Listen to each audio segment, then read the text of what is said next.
Euzu billahi mineşşeytanirracim. Bismillahirrahmanirrahim. Zalike bi ennallaha lem yeku mugayyiran ni'meten en'amaha ala kavmin hatta yugayyiru ma bi enfusihim ve ennallaha semi'un alim. Sadakallahul azim. Muhterem Müslümanlar, Hazreti Ömer radıyallahu anh'ın hilafet dövründe bir şəxsi dövlət vəzifəsinə gönderirdi. Onu yola salarken soruşdu. Sənə bir oğru gəlsə, nə edərsən? Vəzifəli şəxs İslamın hökmünü ifade etmek için dedi, onun əlini kəsərəm. Hazreti Ömer ise bu şəri cezanın esasını izah etmek için buyurdu. Əgər senin məsuliyyətində olanlardan bir ac veya işsiz biri mənə gəlsə, Ömer'in senin elini kesmesi lazımdır.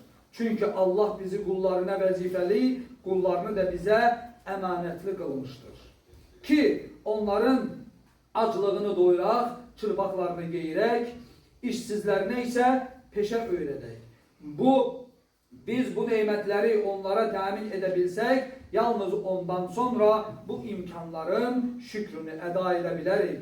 Ey şəxs! Allah elleri işlesin diye yaratmıştır. Eller işlemek için halal iş tapabilmezse günaha meyleder. Onlar seni cinayetlere ceza vermekle meşgul etmezden evvel sen o elleri halal işlerle meşgul eyle. Hürmetli Müslümanlar, mümin cemiyete karşı mesuliyet taşıyar. Bu hikaye bize Müslümanın yaşadığı cemiyetteki cinayetlerden, gefletlerden, yoksulluklardan ve ızdıraplardan imkan dahilinde mesul olduğumuzu göstermektedir. Hazreti Ömer oğurluğun cezasının el kesmek olduğunu elbette ki bilirdi. Lakin cezalandırmadan evvel cinayete cemiyetteki iktisadi balansı temin edilmek bizim vazifemizdir.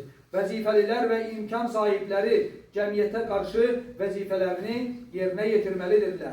Bu vəzifələr acların doyurulması, irşad ihtiyacı olanların irşad edilmesi, yani toplumu mariflendirmek, halal kazanç yollarının gösterilmesi ve diğer ictimai hizmetlerdir. Eğer bu vəzifələr yerine getirilmezse, o cinayete mani olmak vəzifəsində olanlar da bir növ o cinayete şerik olmuş olurlar. Mühterem kardeşler, Hazreti Ömer qıtlıq illərində el kesme cezasını tətbiq etmemiştir. Çünkü bu cinayetin açlık ve zaruret sebebiyle törədildiyinə dair şübhə meydana gelmiştir. Peygamber Efendimiz sallallahu aleyhi ve sellem ise şüphe olan hallarda her cezalarını tətbiq edilmemesini emir buyurmuştur. Abbas bin Şurahbil radiyallahu anh bize belə rivayet edir. Qıtlıq ilində yoksul düştüm. Medine'de bir bağa girdim. Başak ovuşturup, yani buğdayı ovuşturup yedim ve torbama da doldurdum.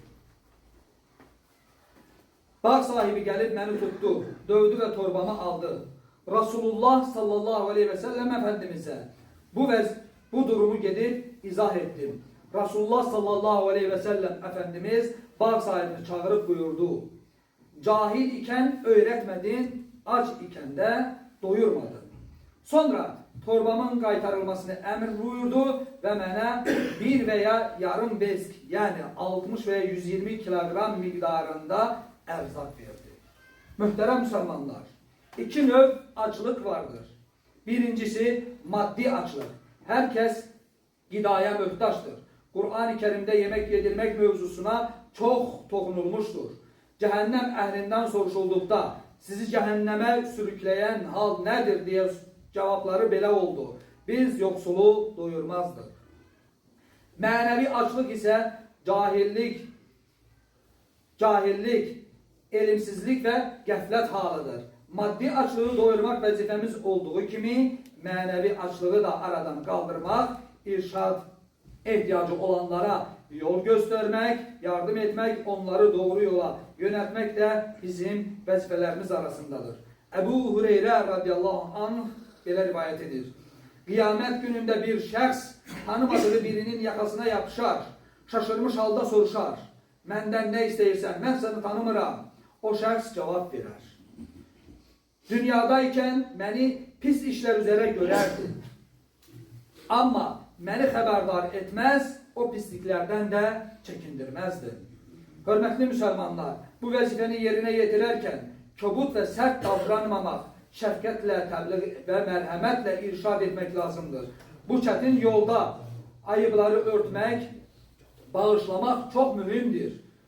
Mərhəmət günah işləyənə qarşı göstərilir. Allah'ın nifrət etdiyi günaha qarşı isə hər bir müminin qəlbində nifrət olar. Nəticə olaraq bir müsəlman cəmiyyətdə baş verən cinayət və əxlaqsızlara laqeyd qala bilməz. Bunların aradan qaldırılması üçün İslam təhsilinə, irşada, yaxşılığı əmr edib pisliklərdən çəkindirməyə, yəni əmr bil məruf, nəhyənil münkər vəzifəsini yerinə yetirməlidir.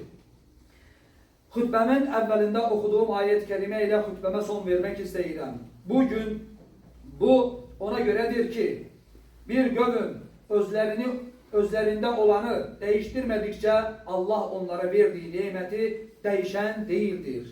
Həqiqətən Allah hər şeyi eşidəndir və haqqıyla biləndir. Ələ innə əhsənəl kələm.